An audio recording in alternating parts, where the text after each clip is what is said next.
Bismillahirrahmanirrahim. Alhamdulillahirrahmanirrahim. Assalamualaikum warahmatullahi wabarakatuh. Salam rahayu, salam budaya, salam kebajikan. Hum Swastiastu. Mohon izin untuk para guru-guru dan murid di luar sana, guru pembimbing, sedulur-sedulur yang diperjalankan di Dinut Tauhid di tempat lain. Mohon izin untuk selalu meridhoi, selalu mengizinkan saya untuk selalu menebarkan, mengajak dan menularkan ilmu Dinut Tauhid, ilmu sejati, ilmu rasa, ilmu jiwa, ilmu sufi, ilmu tasawuf, ilmu hakikat, dan ilmu keahatan, yang mana nanti puncaknya akan kita selalu punya keterikatan langsung, punya tali langsung dengan Allah, dan bisa bermanifestasi dengan ainul yakin bahwa setiap yang kita lakukan memang itu bukan kehendak nafsu tapi kehendak sang kholik. Nah, di situ konteksnya kenapa ketika banyak solusi, banyak masalah, banyak problem, kita tidak pernah menemukan solusi, ternyata memang kita masih mengaku-ngaku ya.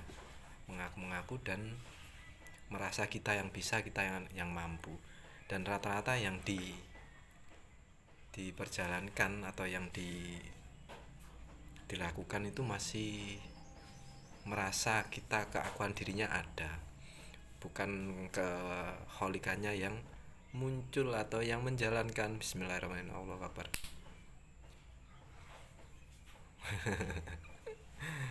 Itu tadi kalau nggak sakit ya gitulah. Ini contoh juga nanti ya, makanya kenapa kalau kita sampai menginginkan untuk menabuk nyamuk juga. Ini ada pertanyaan dari saudara kandung lah, saudara kita, sahabat kita, katanya jarang sakit tapi pekerjaan kurang lancar, termasuk rezeki kah? Ya, sebelumnya minta maaf, dan saya hanya ingin menularkan atau mencoba menggambarkan dan juga kalau mungkin ada yang salah kata atau kurang pas ya semoga bisa Anda luruskan sendiri ya. Tapi yang saya perlu garis bawahi, jangan terjebak oleh kata-kata saya. Tapi setidaknya saya akan mencarikan kata-kata yang paling tepat untuk Anda. Ini konteksnya juga global, tidak hanya untuk beliau tapi untuk kita semua. Dan ketika nanti memang dikehendaki bisa lebih meyakinkan Anda masuk ke dalam ilmu Dinut Tauhid, ya monggo. Kalau memang belum dapat hidayah ya dibuat saku aja. Kalau memang pikirannya atau kemampuannya belum sampai ke sana, disimpan dulu, dibungkus dulu, taruh lemari. Ketika nanti oh iya mungkin jawabannya ini, jawabannya yang di lemari itu dibuka lagi. Paham ya maksudnya ya? Makanya konteksnya gini, saya mau menjawabnya dari sudut pandang mana dulu. Jarang sakit tapi pekerjaan kurang lancar, termasuk rezeki kah? Dari sudut pandang hakikat sudah beda, dari sudut pandang syariat sudah beda, dari porsi atau tahapan atau porsi itu apa ya, dari ya porsi kita, porsi masing-masing personal sudah beda. Makanya nanti saya coba untuk saya pisahkan, yaitu bab syariat dan bab hakikat, karena porsinya nanti yang paling gampang dibedakan menjadi dua. Terus pekerjaannya kurang lancar termasuk rezeki kah? Nah, ini nanti juga jawabannya harus dua versi, dua sudut pandang juga.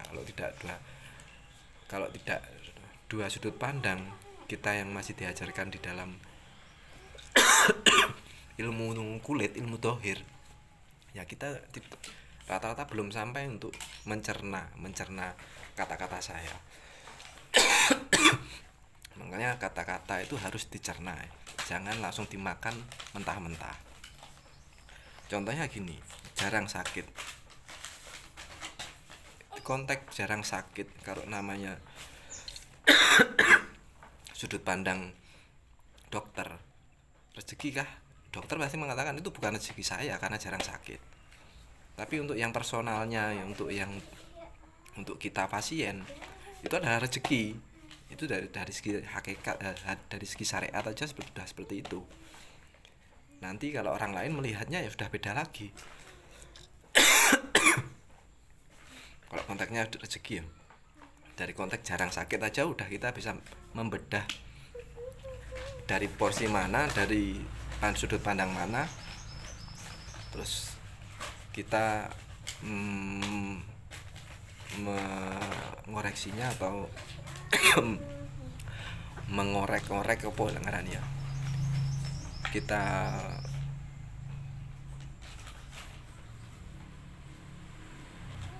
kayak metani itu apa ya, yes, kayak paling enak bahasanya memetani lah.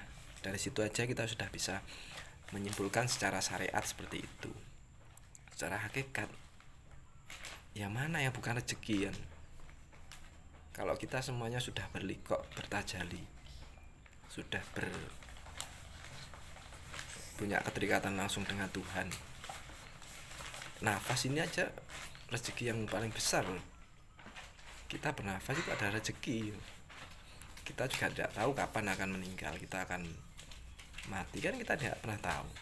Namanya rezeki yang paling besar sebenarnya adalah bernafas, karena itu adalah sumber dari segala sesuatu yang mana memang yang bisa menggerakkan kita semuanya ini. Kalau tidak ada nafas mau apa kita? Secara hakikatnya lebih dalam lagi kita bisa meneliti atau mengevaluasi lebih dalam lagi. Tapi kan kita tidak mau terlalu jauh dulu karena dibatasi durasi juga. Terus masalah pekerjaan kurang lancar. Pekerjaan kurang lancar itu nanti sudut pandangnya secara syariat saja sudah dua kategori juga.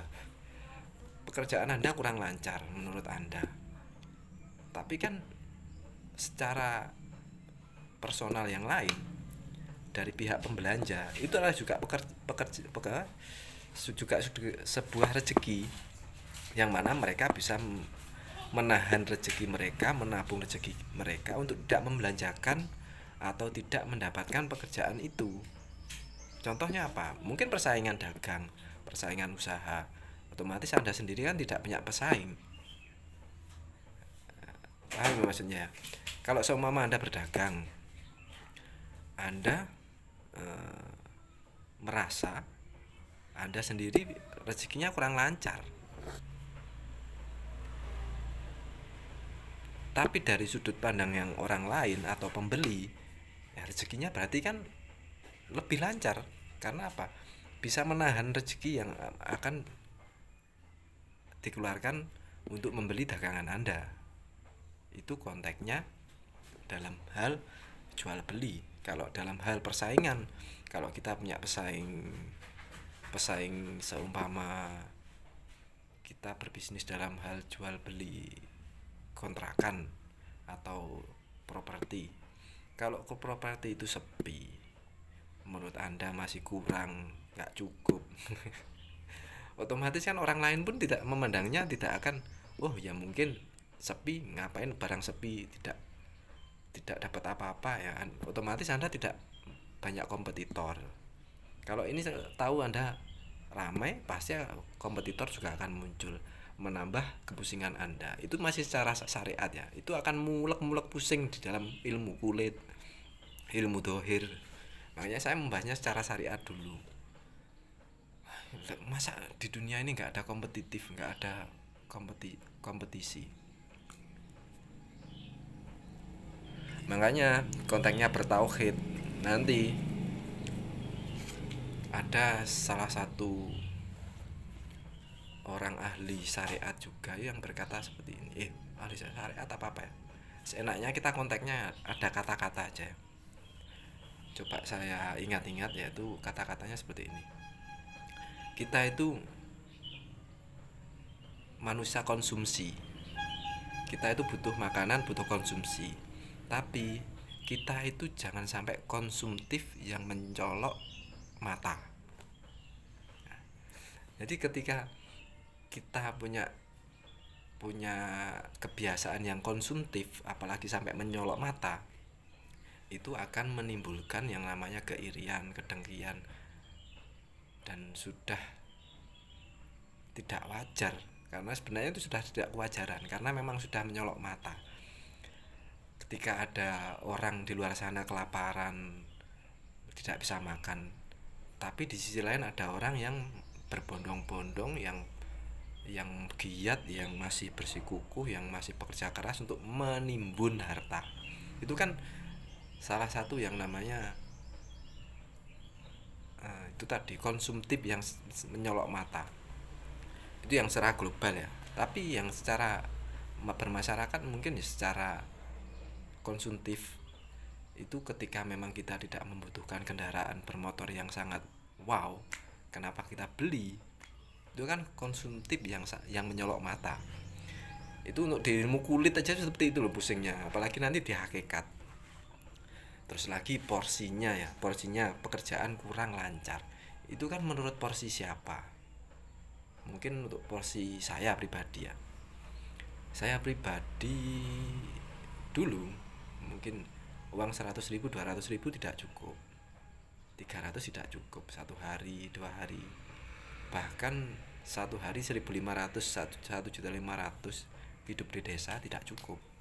Masih pusing, masih memikirkan yang namanya besok mau ngapain, harus beli apa, belanja apa. Padahal dengan nominal segitu.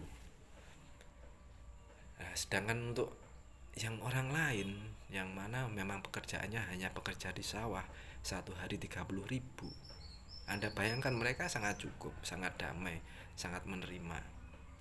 Porsi cukup atau kurang lancar itu maksudnya seperti apa porsinya, atau sudut pandang mana kita memandangnya. Kalau orang yang, ya maaf ya, mungkin orang yang penghasilannya satu hari 20.000 itu memandang orang yang dapat penghasilan 30.000 ya sudah banyak, kan gitu. Contoh gampang ya, apalagi yang dapatnya satu hari 50, 100. Terus Anda lagi nanti belum lagi masuk ke dalam teori konspirasi, yang mana teori konspirasi itu sudut pandangnya sudah sangat melenceng dengan keadaan atau peradaban sekarang. Itu malah lebih rumit lagi. Makanya ya kita untuk membersihkan hati itu memang kuncinya harus sami'na wa ta'na, manut, pasrah tapi bukan putus asa. Pasrah tapi tidak putus asa. Kita harus belajar mencari, harus selalu menjalani, tetap berjalan, tapi pasrahkan. Di situ makanya saya melihat seumpama kita punya usaha atau punya kompetitor bisnis ya, punya kompetitor bisnis ketika kita jualan es teh mungkin, tapi di depan kita juga jualan es teh yang mana pendapatannya mungkin lebih besar. Kita kan merasa kok pekerjaan saya kurang lancar ya. Ya itu kan menurut Anda, menurut porsinya Tuhan, menurut hakikatnya seperti apa. Makanya di sini di mana ilmu dinu tauhid itu dibuka sekarang selebar ini, itu memang untuk menyadarkan kita biar sadar rezeki yang paling besar itu siapa, bagaimana, dan tujuan hidup kita itu apa. Bukan tujuan utama adalah mengikuti orang yang konsumtif tadi dan sangat menyolok mata itu, dan mengikutinya, dan seolah-olah ingin mengharapkan yang sama, bahkan kalau bisa lebih, bahkan kalau bisa menggelebakkan gitu ya, mengalahkan kompetitor yang lain, padahal di konteksnya hakikat tidak ada seperti itu. Kita harus saling aman, saling mengayomi. Makanya ya konteksnya ya, kita masing-masing orang beda-beda, porsinya beda-beda, wadahnya beda-beda, sudut pandangnya beda-beda. Makanya sudut pandang Anda, sudut pandang kita harus diakatkan, dihakikatkan. Nah, makanya secara hakikat yang membuat tidak lancar siapa? Karena Anda masih merasa ngaku-ngaku, saya harus gini, harus gitu, saya bisa ini, bisa itu. Yang memperjalankan Anda adalah nafsu Anda, bukan sang holik Anda. Ya ya Anda tidak akan pernah menemukan solusi. Sebesar apapun modal Anda, sebesar apapun uang Anda, yang ada hanya menghina orang, minimal menghina orang, menganggap orang lain lebih tidak tahu daripada kita, minimal ingin mengajarin orang, ingin menunjukkan kalau kita bisa, ingin menunjukkan kalau aku ini mampu, aku makhluk ya, bukan aku sangholik loh ya. Kalau aku sangholik, ya itu memang sudah kita beli kok, memang sudah punya keterikatan langsung dengan Allah. Karena di situ tidak ada tendensi apapun. Tendensi apa? Tidak ada merasa sombong, riak, takabur.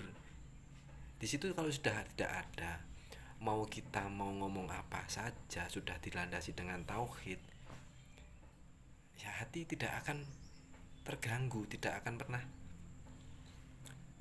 goyah dengan yang namanya nafsu riak, nafsu takabur, nafsu dengki, nafsu sombong. Ya kita sombong ini loh, dapatnya apa? Tambah di sini sempit, Bos. Di sini tambah sesek. Kita menyombongkan, saya tahu ini. Dulu saya pernah ini. Dulu saya pernah gitu. Saya dulu ini. Masalahnya gara-gara ini saya tidak punya ini. Ya, itu kan menganggap kita yang mampu, tapi ketika kita berhakikat, ya memang Tuhan sudah mengendaki seperti itu. Mampu saya hanya sebatas itu, manusia tidak sempurna. Terus semua ini adalah bimbingan Allah, diperjalankan Allah dengan seperti itu.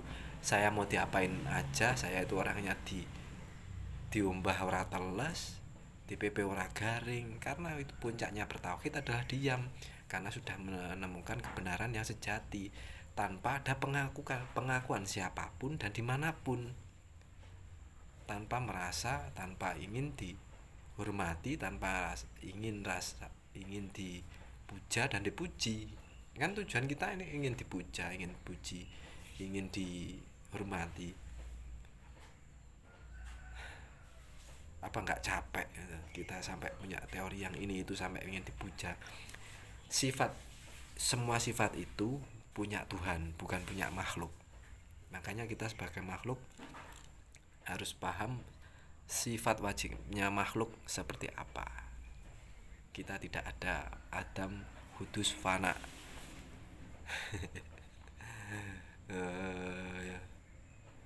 Ya sementara itu dulu udah gak, pembahasan ini tidak akan pernah habis, makanya takutnya nanti berlebihan tidak bisa diupload di tempat lain ya.